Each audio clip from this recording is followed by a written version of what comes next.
Why is April 10th written as 410 in the United States, but 10-4 in much of Europe? It is not because one system is more correct. It mostly comes down to history, administration, and the habits institutions built over time. In the next few minutes, we will look at why the US puts the month first, why much of Europe puts the day first, and why international standards often begin with the year. Let's start by looking at how these systems became standard through practical use. In many European countries, dates are commonly written day, then month, then year. One reason is that this order feels natural in administrative writing because it moves from the smaller unit to the larger one.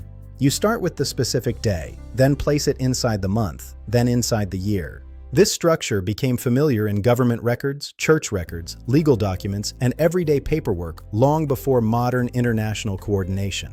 It also matched how dates were often formally expressed in writing, such as the 10th of April 2026. Over time, that order became embedded in schools, offices, and public life. So for many countries, day-month-year is not a deliberate theory. It is simply the format that became standard through long use in administration.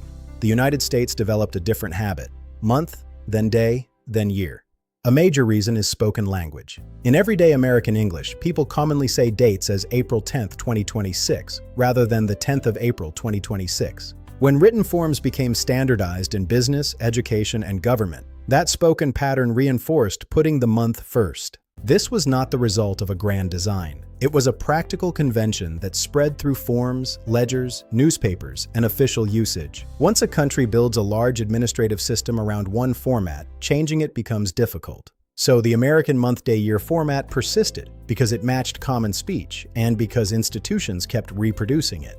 Then there is the international standard format: year, month, day. This order became especially important in global business, computing, databases, and record-keeping, because it sorts cleanly from the largest unit to the smallest. If files or entries are labeled year, month, day, they automatically line up in chronological order. That makes the format useful for administration across borders and across computer systems. So while people in different countries may still write dates in their local style, the year, month, day format gained importance because it is logical and unambiguous in structured records, and easy to sort. Much of Europe uses day, month, year because it grew naturally through older administrative and written traditions. The United States uses month, day, year largely because that matched common spoken usage. And international standards prefer year, month, day because it is efficient for organizing information. Different date formats are less about right and wrong, and more about the history of how institutions learned to keep track of time.